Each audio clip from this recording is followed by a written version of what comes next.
Hello दोस्तों, video पसंद आए तो लाइक करना, कमेंट करना।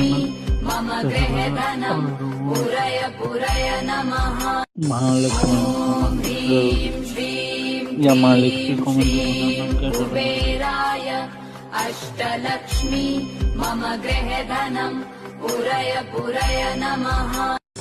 ॐ ह्रीं श्रीं क्रीं श्रीं कुबेराय अष्टलक्ष्मी मम गृहधनं पुरय पुरय नमः। ॐ ह्रीं श्रीं क्रीं श्रीं कुबेराय अष्टलक्ष्मी मम गृहधनं पुरय पुरय नमः।